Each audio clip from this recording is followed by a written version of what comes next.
Friends, welcome to Zealots at the Gate, a Comment original podcast. Be sure to subscribe wherever you listen. Send us an email with feedback, questions at zealots@comment.org, and make sure you tag us on social media.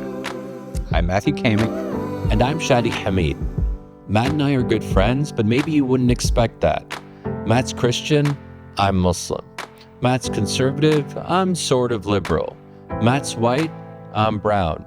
Also, Matt's a theologian, I'm a political scientist. Together we research religion, politics, and the future of democracy at Georgetown University. Thanks for joining us.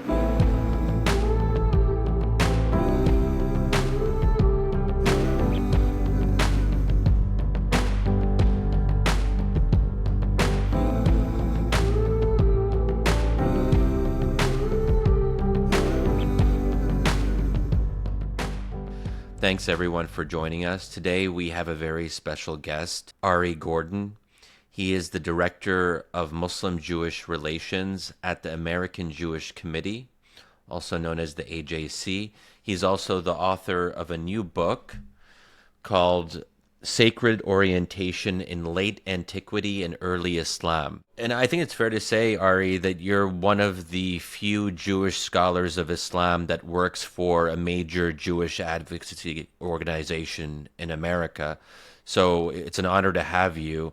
You have a very interesting vantage point. One thing that we want to get right into, because I think it's on a lot of people's minds, it's been kind of lingering in the background over the past 2 years, is Muslim-Jewish relations post-October 7th, post-Gaza, and how they haven't been going so well, as we all know. And part of your job at the AJC is to work together with Muslims on issues of common concern and fostering productive engagement. That's what it says on your website. And I imagine that's become harder to do in light of recent events. So maybe just to start, tell us a little bit about how much did October 7th and Gaza matter for you in your everyday job? How difficult has it made your work? And then we can dive a little bit more into the details and specifics of that.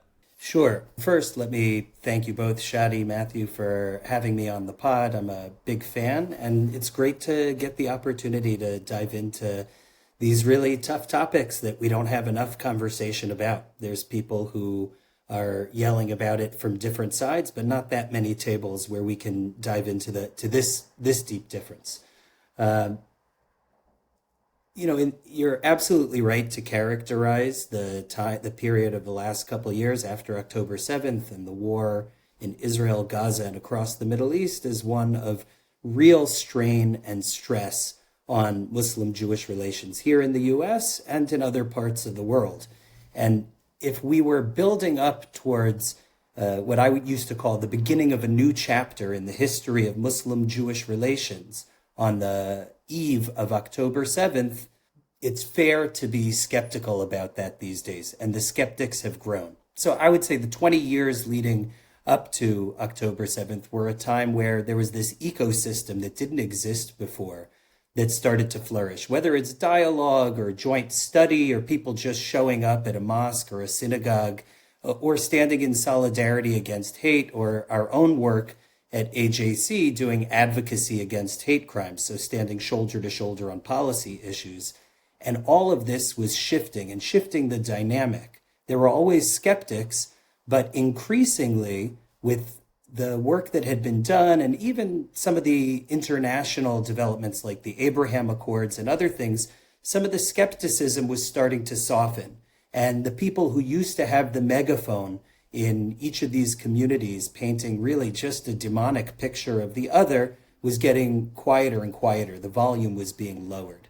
And I think with the dynamics after the attack of October 7th and the war, the balance has shifted. I don't think, by and large, the people who had been building trust and connective tissue between communities have gone away. I got a tremendous amount of outreach from Muslim partners after October 7th. There's been many spaces where tough conversations have happened. It's been incredibly tough, though, to do the public storytelling. And it's true that there have been losses. There's been some retreat. In some days, it feels a lot like pedaling with a low speed on the bike. I haven't biked a lot since I was a kid, but I remember that, when you were in a higher speed, every single rotation of the pedals led to many rotations of the wheel. So you pedaled less to go farther. And at a low speed, you got to rotate the pedal many times just to make the wheel go around once. And that's what it feels like. A lot of input effort for less progress. On the other hand, that's what you do when you're going uphill. I don't think there's a retreat. I don't think there's the people who have been at the table have by and large given up. There is a future for this, but we got to figure out how to do it better, because the failures and the gaps in the social scaffolding are just really apparent and severe. I'm not naive about those. Ari, can you talk just a little bit about the resistance you're getting on your own side within the Jewish community for your work in the last couple of years? What does that sound like? What sorts of questions, challenges, pushes? What does the pessimism look like from the Jewish side? Because even your title, Director of Muslim-Jewish Relations, might raise some eyebrows in certain quarters, I presume. Sure. And even before October 7th, it was a really interesting thing that a major Jewish advocacy organization has not just one, but two titles that have the words Muslim Jewish in it. That's a great gift to the Jewish community and to the work. But yes, in the last 2 years, when I've introduced myself in a lot of synagogue or Jewish settings and I say what I do, I work on Muslim-Jewish relations, you get that face that people give you, like when your aunt just died, like, how's that going? That must be rough. So yeah, that's definitely there. I think the criticism or resistance from the mainstream, and that's an inelegant term, but I'll use it for lack of a better one. The resistance goes something like this, and it's Muslim Jewish, but it's also more broadly to interfaith. For years, we showed up for everyone, and when we needed them most on October 8th, no one showed up for us.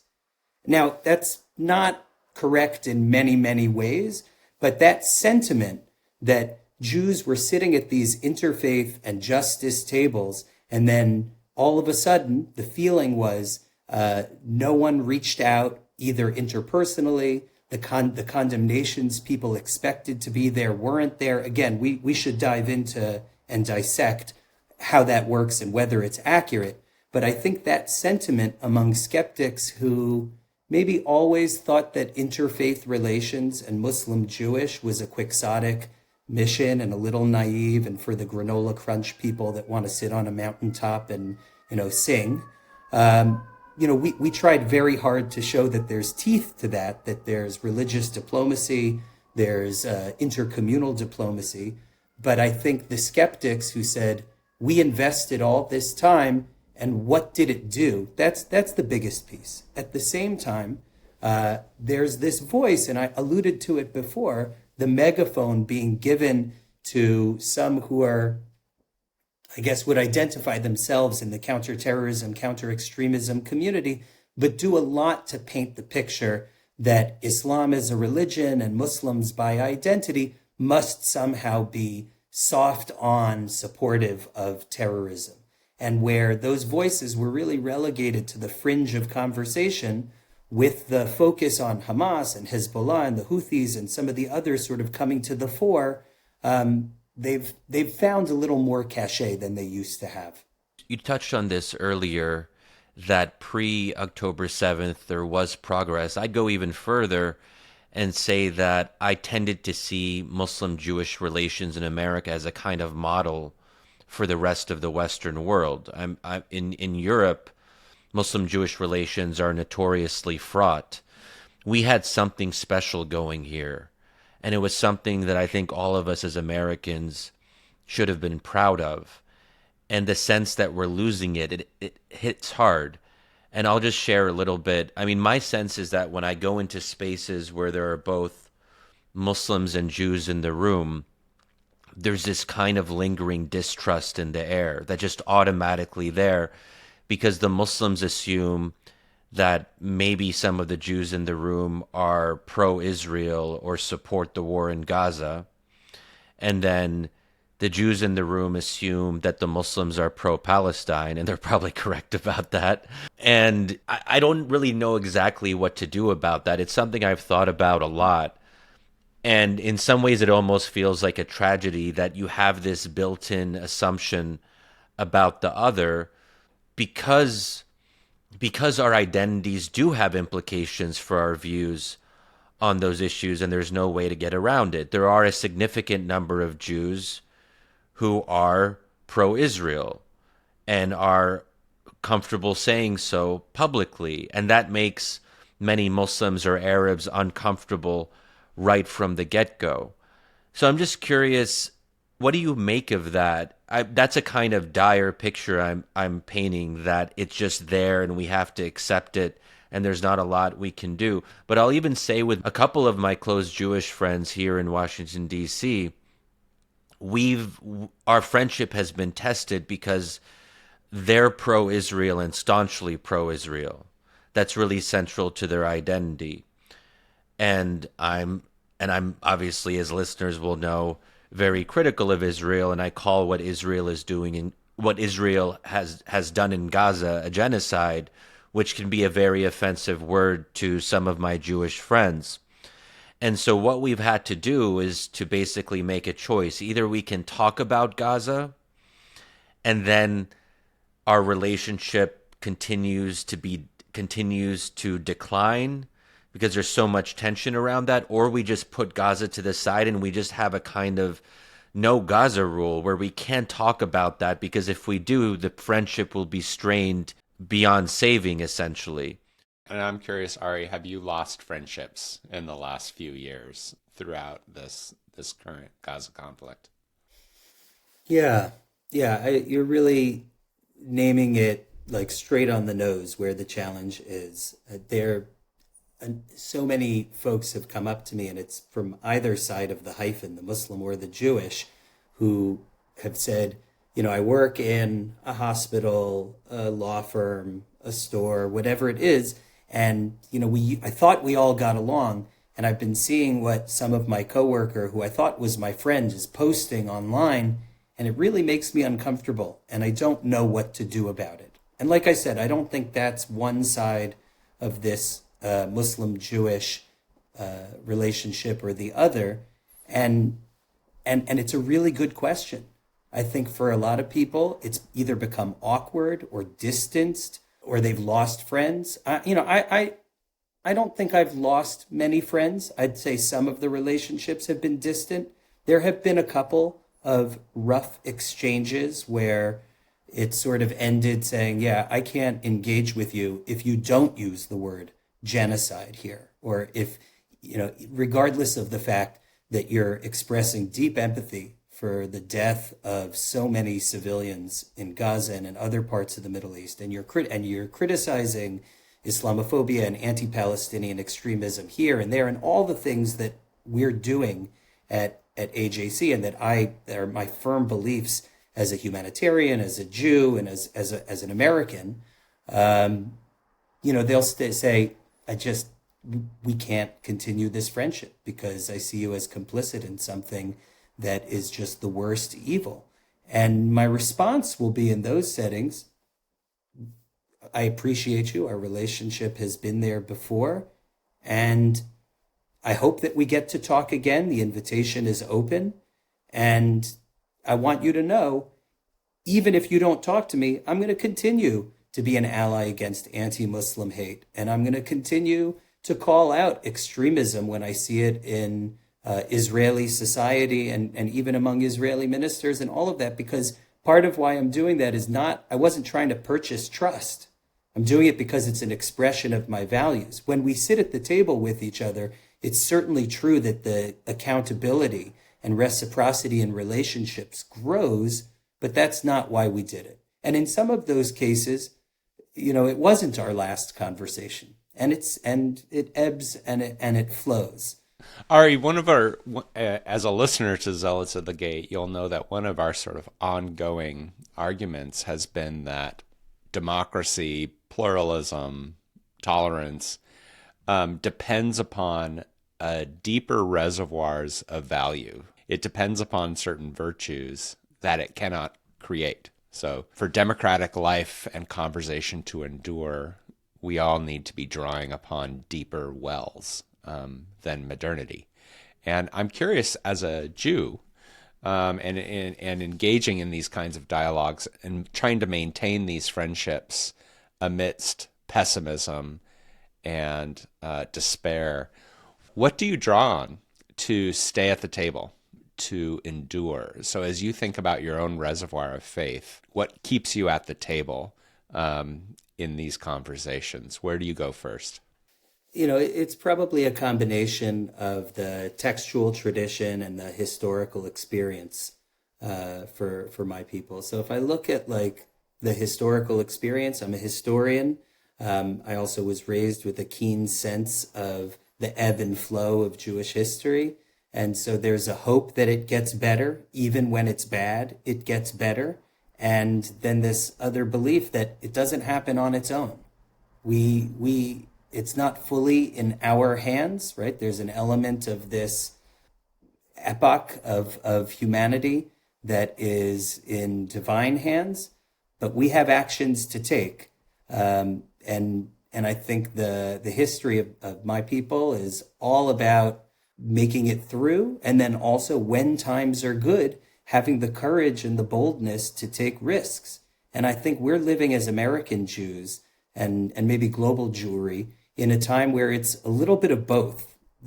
Our people hasn't had blessing like this for a couple thousand years in terms of sovereignty and the ability to be a player on the international stage, or here in America, the integration and welcoming and success. And that's a responsibility. And it should embolden us to take risk. And at the same time, that ugly hatred, ancient hatred, anti-Semitism that's rearing its head, leading to not just attitudes but murders in our own streets, and graffiti on synagogues every other week, and harassment.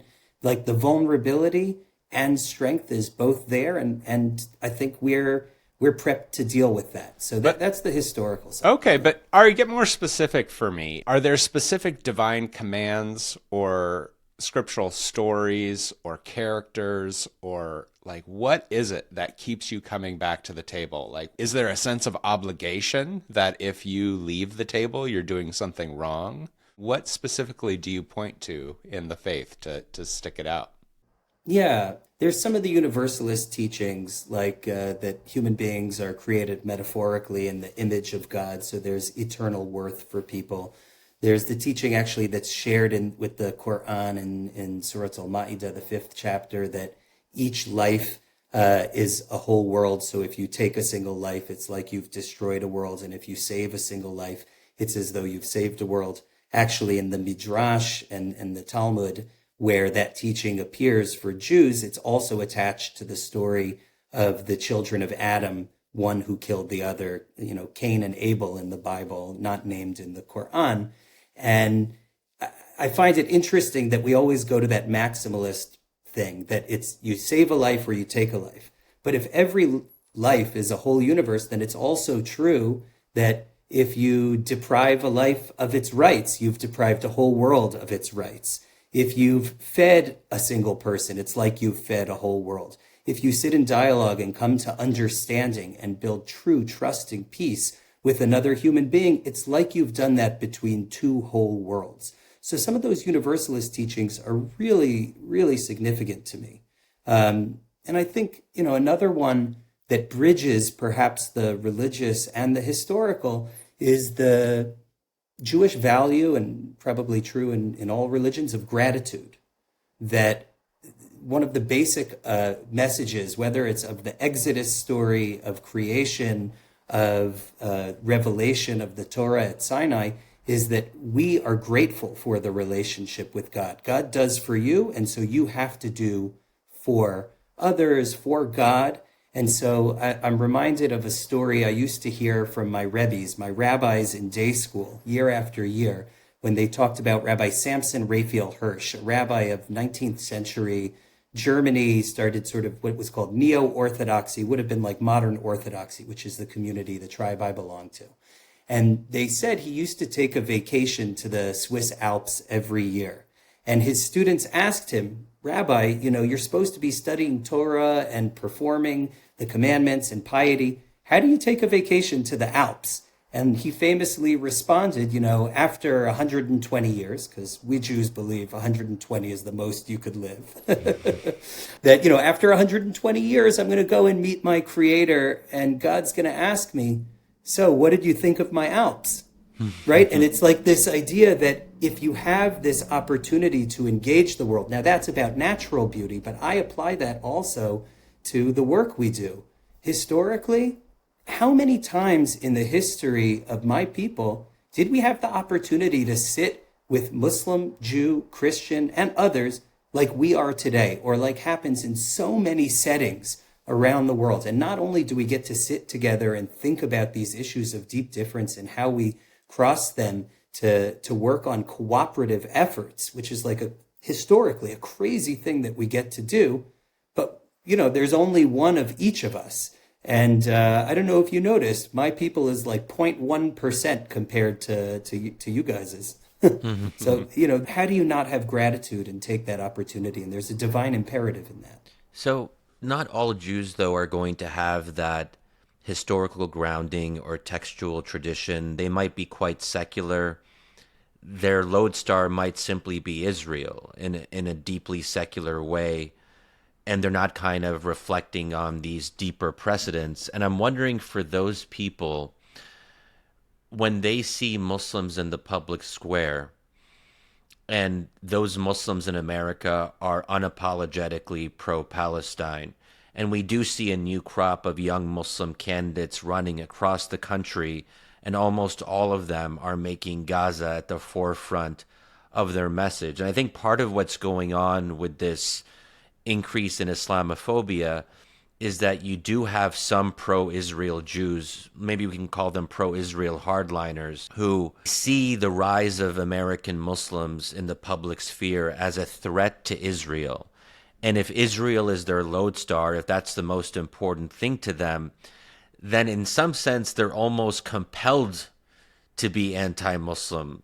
Because in my experience, almost all Muslims in America are pretty pro-Palestine, however we want to define that. It's very rare to meet a quote-unquote pro-Israel Muslim who's at least vocal or public about it. Not to say they don't exist, it's just rare. So I'm just wondering, how do you get around that? Because it's almost understandable, if you think about it from that standpoint, that they would be distrustful of Muslims because Muslims are critical of Israel and they're pro-Israel. So I want to reject the binary a little bit, but then also talk about the binary that you created. I'm going to reject it because I don't think that pro-Palestine and pro-Israel are in conflict with one another. And I'm not exceptional in that regard, right? Like my shop, a major Jewish group, wants to see a future where Palestinians and Israelis are living in harmony with each other, with sovereignty, with dignity, with justice, with security for both. How we get there might really be debatable. I think that's a piece of it. But I think by and large, if you set the conditions right, it's not one or the other. We do have these different perceptions of where the line is between criticism of Israel as a state or rhetoric about Israel, let's say, and where it starts to feel like a threat to Jews everywhere. And that's a conversation we can have also. But if you're talking about Jews whose primary entry into the identity space is through their Zionism or through their identity connection to the land, I think there's a pathway for them as well. I mean, the Zionism of, let's say, liberal Zionism, or in so many of those historically that you read, does have this light unto the nations element of it, where it's meant to be a model nation. And a model nation isn't always at war. A model nation is in cooperation. A model nation finds a way. The language of a people that made the desert bloom, which is another one of those things we're told a lot about in schools as a kid.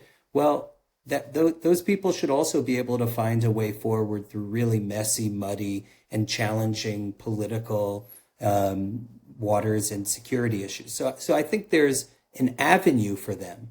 But the argument that I would make there, which I have found is receptive, maybe not to the far hardliners who are irreconcilable, but I think the pool of reconcilables is much larger, is that you acknowledge, yeah, there's a gap. The relationship is really bad. There's a ton of mutual suspicion, and maybe even some of the positions that are these deep difference, not clearly reconcilable positions. But the way forward has to also be the transformation of a relationship. If your only tool in your toolbox is the use of force, what's your end game? And what's the off ramp for everyone else? And I think that finds a home too. How we get there? Well, we need this extended mind, collective thinking, right? I want the skeptics in my maybe not in my boardroom, but I definitely want them at my conversation table, because if we're not moving along whatever that big or medium-sized tent of both communities is, it's going to be the Muslim who is comfortable speaking at the pro-Israel rally on the National Mall, and the Jews who are willing to march with encampments. And we've got a good Muslim, bad Muslim binary, and a good Jew, bad Jew binary. And honestly, it threatens both communities. I think the rise in attacks on both communities in this country, in part, comes because we've allowed this vacuum, and we haven't fortified the relationship where it's much easier to exploit us. So on the question of the good Jew, bad Jew binary, one thing that I hear quite a bit from prominent leaders of some Jewish advocacy organizations, like let's say the Anti-Defamation League, Jonathan Greenblatt, people like that, they often make the case that being passionate in service of Israel is central to Jewish identity. And there's almost a sense that to be a good Jew is to be one who is committed to Israel. And those Jews who are not committed to Israel are somehow not in the mainstream, or they're meant to be dismissed or pushed off to the side. And at some level, I understand where they're coming from, that there's only one Jewish state. So naturally, you can't completely separate the one Jewish state from Jewish identity. But this is where I think it becomes very messy, because it is generally considered to be anti-Semitic when you conflate all Jews with Israel. But then we hear Jewish leaders saying that all Jews have a tie to Israel. So then a lot of us are confused, and we're like, well, what's going on here? I think it's very difficult to talk about these things in public too, especially as an outsider. But I wanted to kind of pose that as a challenge. How do you describe to people who maybe aren't as familiar with these debates, what is the relationship between Israel and the Jewish people? And do you have to care about Israel or care about the one Jewish state to be a good Jew or a better Jew? Help us untangle that a little bit. The first thing I would say is I think there's a much wider and more robust discussion within the Jewish community, both in America and in Israel, the two largest centers where Jews are living, and in other parts of the world. But I just mean that's 90% of us. There's a much more robust discussion about the variety of ways one can connect with Israel or not connect as part of Jewish identity. And I think that too often we get put into a box or bucket that if I'm not willing to completely distance myself from Israel and Zionism, then somehow we're all just marching soldiers in the advocacy war on Israel's behalf. And it's not an accurate description of who so many of us are. And it does set up that binary in a dangerous way, where we see students on campus being almost made to take loyalty oaths or disloyalty oaths or whatever it is in order to have entry into public life. And we hear that again and again. That said, we don't we don't have a central Orthodox making body that says authentic Judaism is only expressed this way. So I don't have a right to tell anti-Zionist Jews that you're not Jewish, and vice versa. I think in the last Pew study of American Jewry, it was something like 80 some odd percent of Jews said that Israel is some part of their Jewish identity. So it might be that for people outside the community, the way that you see that most often expressed is in advocacy and rallies and in a policy language.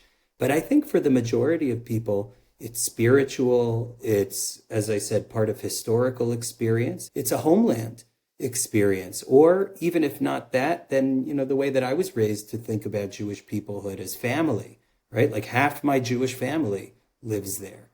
So regardless of whether this political apparatus or that is the one that is overseeing them, their safety and security is a matter of theology and spirituality, and like family for us too. So, I don't mean to dodge the question, because I think that the need for open criticism is great, and I think we, in this period of threat, or in the last couple of years, it's quite natural that there's been much more, people have their backs up against the walls against criticism. At the same time, you see voices all along the spectrum. And we could point to, on any issue or any stage of the war, Jewish voices that are out there. And who gets to govern public space and who gets to create influence and shape policy? Well, right, like that's the American public square. To the extent that you can persuade and make your argument one that's good for a larger group, that's the extent to which you're going to be able to move things forward. Yeah, Ari, so you talked a little bit about how your Jewish texts and tradition and theology have informed your work and enriched your work and helped you stay at the table. They've been a resource for you. I'm wondering the inverse. I'm wondering if there are Jewish texts or traditions or theological convictions that make your work harder. And if you had to name 3 or 4 sort of Jewish beliefs that make your work tough, in trying to convince them to be peacemakers or trying to convince them to stay at the table, what would those 3 or 4 biggest theological hurdles be? I appreciate the question. I would love to hear each of you do the same, although maybe that's not what this is for. You're on the hot seat. I'm in the hot seat, right? This is the kind of hospitality we offer on this podcast. So I'll start with a piece of holy pride, as Bishop Krister Stendhal would call it, which is the Jewish tradition is one that, going back, is right, self-critical, opens up for debate. I love the fact that we're a self-critical people, so I don't have a hard time telling you things that we are part of the canon, but still, we have to figure out how to work with, right? Like at a basic level, the idea of chosenness, that we're a divine election, that we're a small people that believes we have a particular mission, leads some people to a really exclusivist stance that says, and everyone else has non-truth, right? Or the fate of others is ... And for most people growing up with thick Jewish education, it's not really answered. There are definitely some big exceptions. My wife, Shuli Taubes, teaches at a Jewish high school and explicitly teaches about chosenness in these other ways. But I would say broadly, divine election is one doctrine. The fact that the history of in the Hebrew Bible has a lot of war in it, right? We have this idea of Amalek, the nation that first attacked the Israelites when they were wandering through the desert, and therefore this enshrined commandment to wipe out their memory. There's all kinds of ways to read that as being metaphorically about evil, as being true for a time, but not there. But, we have these texts, just like every other tradition has difficult texts to deal with. If I'm thinking about Islam and Christianity. It's not exactly a text, but the historical experience of Jews living in Muslim lands and Christian lands. There's some nice stories to tell and many good moments. And I'm a historian of that relationship, so we could talk about the under crescent and cross file.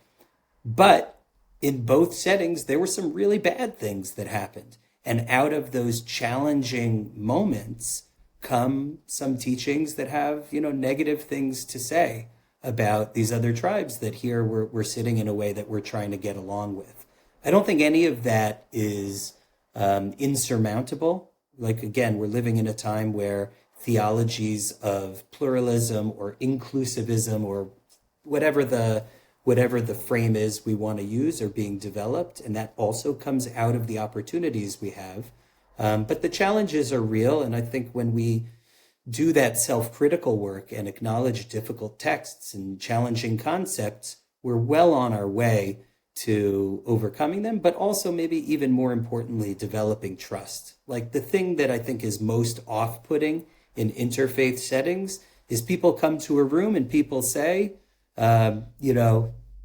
my religion is perfect and peaceful, right? We're not a converting religion, so we're completely universal. Oh, our religion means peace. Our religion is only about love, and everyone else has it off, right? What Matthew Tapey at St. Leo's University calls the Christmas card version of dialogue, where you only show your family at its best with, best dressed and maybe only once a year.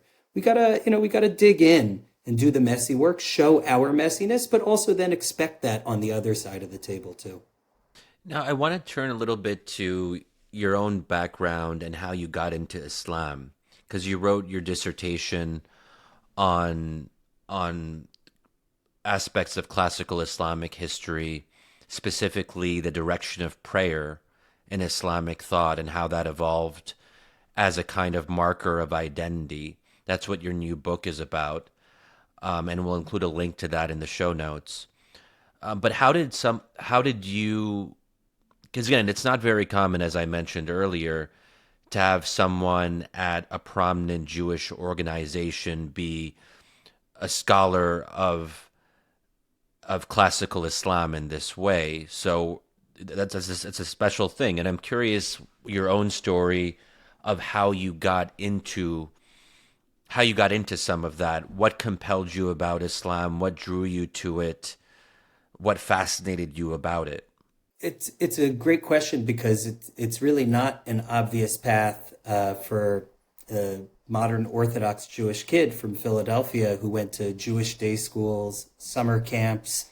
My whole life. I studied in a seminary in Israel for a year and a half after high school. Actually, it was during when the second Intifada started playing out. So suicide bombers blowing themselves up in pizza places and cafes. And I had a friend who was pulled out of a car that morning that Ariel Sharon went up to the Temple Mount and that Intifada started, and was injured, and others, right? Like, that piece of the experience was there for me. I'm a grandchild of Holocaust survivors. Some of the message was never again can this happen to us. And yet I was raised with the idea of human value, right? Like, I'm here because non-Jews took action, and that was always a thread that was in there, even if it wasn't elevated. I studied at Yeshiva University, a wonderful but also modern Orthodox college, which didn't give me any exposure.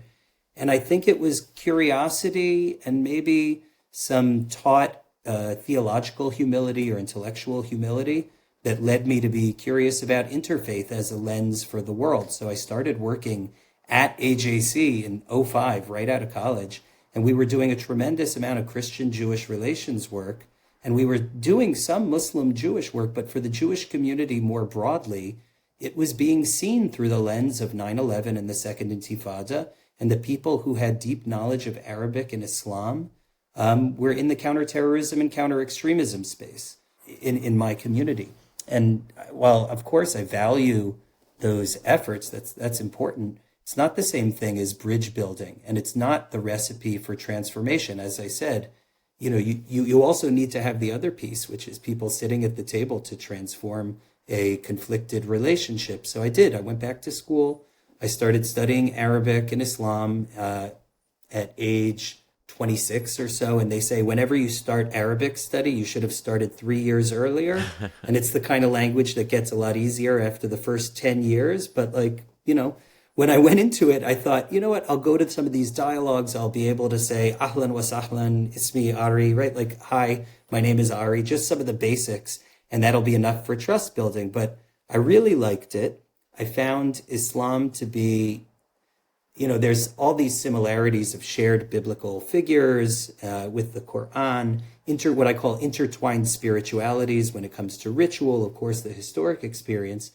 But then after you get past that, there's all these differences where you say, no, these things are really not alike. Sure, Jews have law, halakha, Muslims have law, sharia, fiqh, and the internal legal systems just function fundamentally differently. So I got fascinated and I went down the rabbit hole, I guess, as they say, and continued study. And I was doing some of the interfaith work still on the side projects here and there.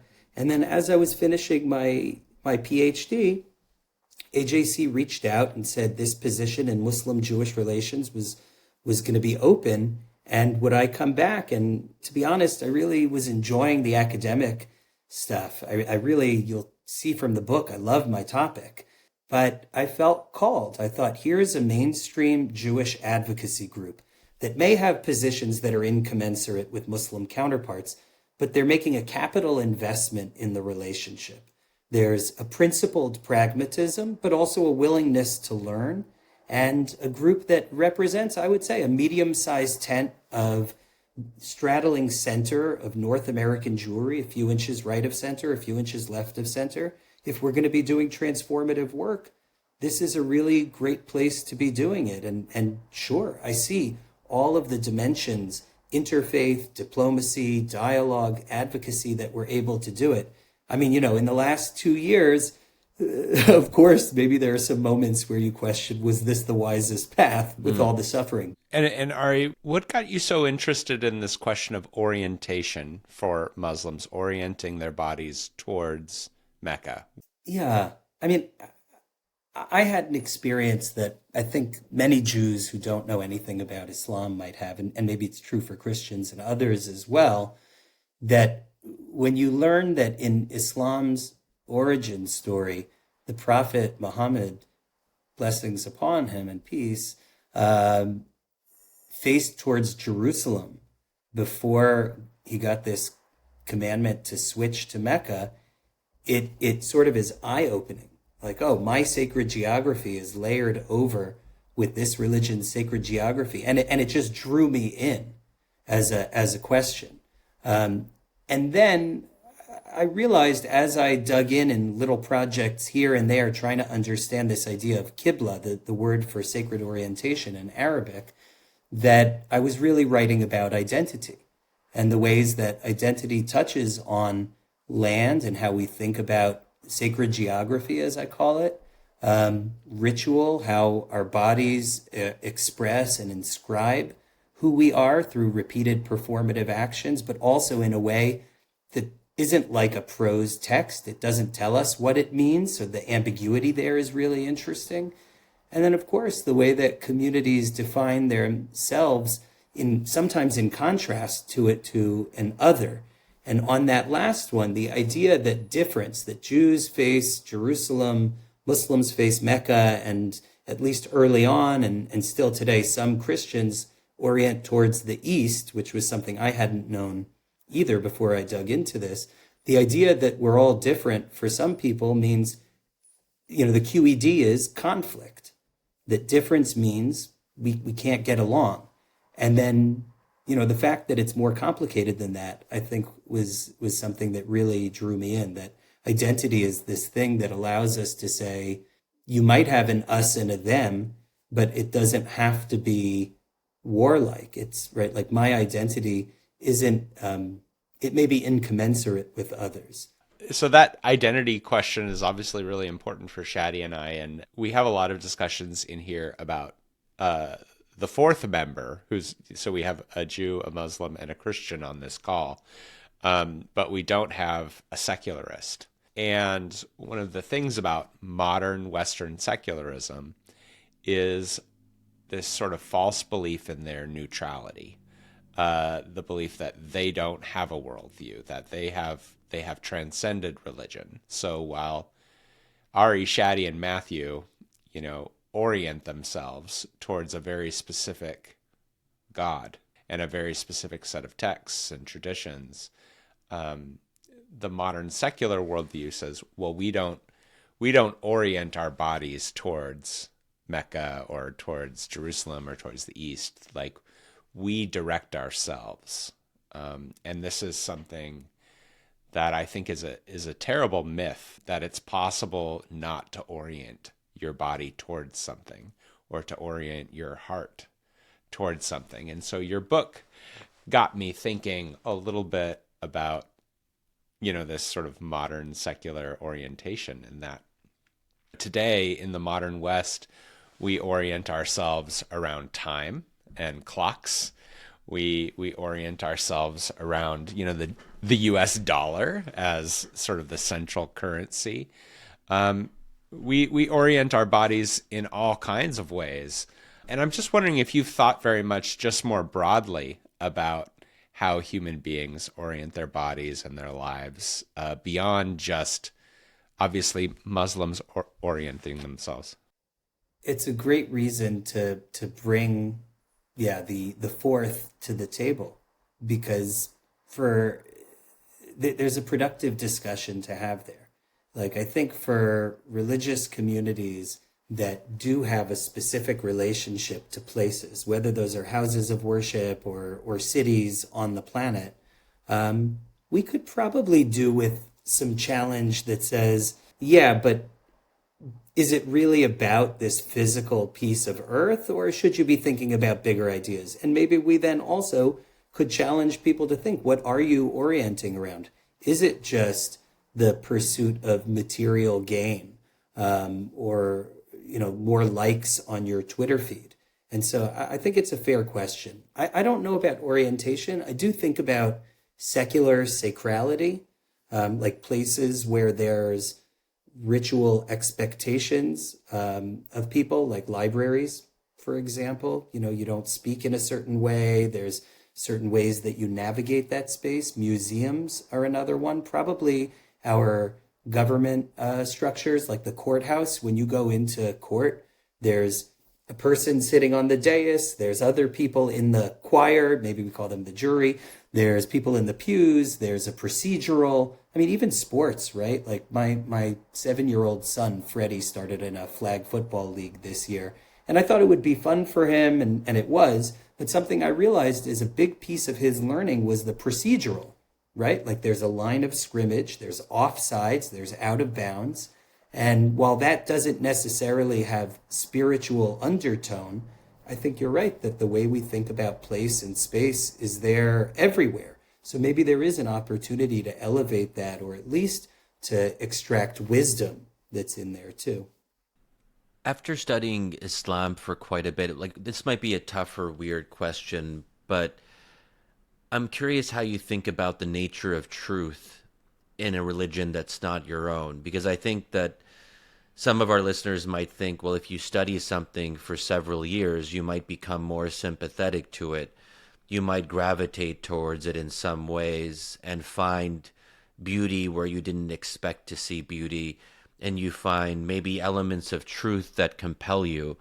I mean, speaking for myself, I don't think Christianity is true, but I do find that there are elements of truth, as I see it, when I study aspects of Christianity, or elements of beauty that appeal to me and feel transcendent, and something that I can incorporate in my own thinking. To what extent do you see truth in Islam? So usually when I get asked this question, like when I do teaching in Indonesia or other parts of the Muslim world, this is like always the first question. Do you think Muhammad is a true prophet? Like, what do you think about the Quran? And it comes from a really good place. I love that question. Usually the way I'll answer is, to take a step back and hide behind the academic heuristic of, well, there's exclusivist Jewish views, inclusivist and pluralist. But I appreciate you're asking me my views on this. Yeah. And, I want to answer you in a few ways. Like, there are times where I feel like, yeah, God must have spoken to this person and this people to give them something in the world, because look at all the good that's been done and look at the shared values. There are times where I say there are parts of what I love that are there, so those parts are true. But I think most of the time for me, there's like a gap between where my knowledge is and truth is. And I think that's where my respect lives, my ability to learn. I don't need to answer that question. I don't know that I'm capable of answering that question. There's an element of, I love this from Arabic theological texts, Allahu A'lam, God knows best, which theological humility is something that's deep in my tradition. I think a lot about it these days. And so there are ways in which I can interact with Islam or Christianity or secular people for that matter, as though there's truth to what you're doing, as though there's something there without having to answer it. Although this challenge is one of the reasons that one of the pillars and great thinkers of American modern orthodoxy, Rabbi Joseph B. Soloveitchik, sometimes called the Rav, right? Like he's the rabbi of our community, and died some decades ago. But he wrote an article in the 60s called Confrontation, when ecumenical stuff was starting to happen everywhere. And he basically came down saying, you can never understand my spiritual theological experience. I can never understand what it means to fast Ramadan. By the way, Ramadan Mubarak, Shadi, and to all of our Muslim listeners, or Christmas, or Easter, what the revelation, what the moment of God's crucifixion looks like. And therefore, I have to lean into my obligation to work with you towards good. But he was against theological dialogue. He said theological dialogue cannot be part of the table. And to this day, some of those Orthodox organizations that sit at interfaith tables will say, we can talk about ending poverty, we can talk about bioethics, we can talk about AI ethics, but we can't talk theology. It's a little bit of a shady area, but the inability to answer this question is part of what motivated him. It's not my view. I love theological dialogue, but I also respect the uncertainty that will always be there, even as I'm very deep in my convictions about what I believe and how I was raised. And of course, I make huge sacrifices in my life to practice my religion, and that's based on belief in addition to other things. Ari, one of the things that Shadi and I have experienced through our friendship and dialogue and even our disagreement is that our personal faith in God has actually been enriched through our agreement and our conflict. And I'm wondering for you, if we can press you to be a little bit vulnerable. I am curious if your own faith has deepened and grown in and through your interactions with Muslims. And if you were speaking with young Jewish people and encouraging them to, engage in Islam, they might have an ethical orientation, like I should do this, like I ought to do this. But it seems to us that there's actually an opportunity for spiritual growth. And I'm curious what you would say to young Jewish people about, how you've grown in terms of your own spiritual relationship with God through these maybe good times or even in these sort of bad times. What you described for your relationship, and which you guys put on display for all of us to learn and benefit from time to time, is definitely something that I get out of this. Where there's parts that overlap, where you say, look, I'm this religious minority in the world, 2% of the American population, 0.1% of the global, something like that. Look at these huge religions. Look at this religious group that is also affirming of this, whether it's the unity of God, the need for daily prayer, the lunar calendar, even as we don't do it in exactly the same way, that fasting, that almsgiving, that pilgrimage to a sacred site is part of what it means to be human in the world, that's so effective for so many people.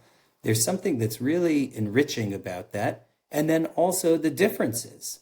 There's the holy pride, holy envy exercise that there's stuff that you see and you say, I've got this, and it's different from what you've got.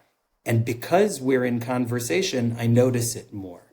Right? Like what J.Z. Smith said, I think I have it in the book, that ritual is a form of paying attention. So a sacrificial meal is different from all other meals, but if it's doing its work, it makes you pay attention to all those mundane meals in a different way. I think dialogue can work in a similar way, that if I see the way that you mark time and that you mark space, and that, maybe you've got Abraham and your Abraham doesn't look exactly like mine, maybe I can notice and appreciate some of what's there in mine a little bit more.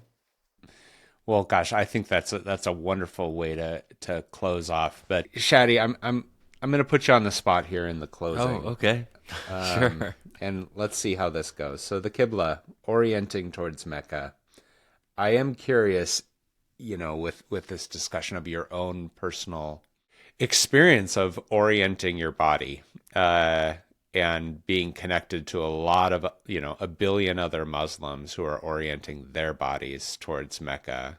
As you look through Ari's book and you reflect on your own experience, as an evangelical, I orient my body in no way towards a specific direction. And I did feel a sense of sort of holy envy of how great would that be for all evangelicals to feel connected in that kind of way. So I think part of it might not be a satisfying answer, but I have to confess that I think a lot of us take it for granted.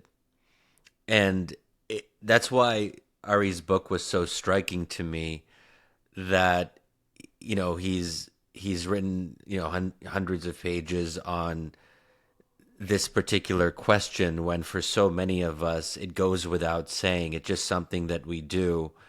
And I think for me, what is unifying about the prayer is the sense of time, that we do it in specific times over the course of the day, 5 times a day. There's a kind of synchronicity there. I've thought less about the particular direction, but Ari's book pushed me to kind of reflect. There is something quite striking about it. And I think that's an example of how listening to someone outside of your faith can actually give you more insight into your own faith and what sort of undergirds it. And now I'm going to be thinking a little bit more consciously when I orient myself. I mean, what we do basically is, no matter where we are in the world, well, now we have apps that essentially give us the direction for prayer, the Qibla, and so we can see the exact orientation no matter where we are.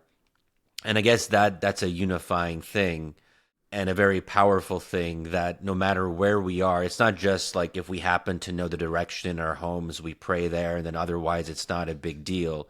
You cannot pray unless it's in this particular direction. And I just wish we thought about it more, and now I'm going to be thinking about it more. So I really appreciate Ari for delving so deeply into the topic. And, maybe next time, Ari, if we get you on, I want to talk about the politics of the Qibla, because I could see a certain orientation of someone saying, if Shadi was a really good American, he would pray towards Washington, D.C.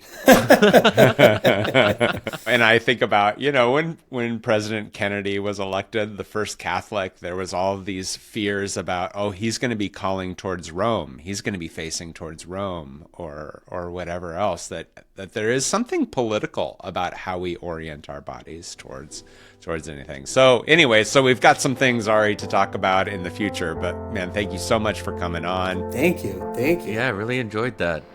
Thanks for listening to Zealots at the Gate. If you like what you heard, check out other episodes at comment.org. Zealots at the Gate is hosted by Comment Magazine, produced by Rachel Collins. Technical production is by Ali Crummy. Audience strategy by Matt Crummy. And editorial direction by Ann Snyder.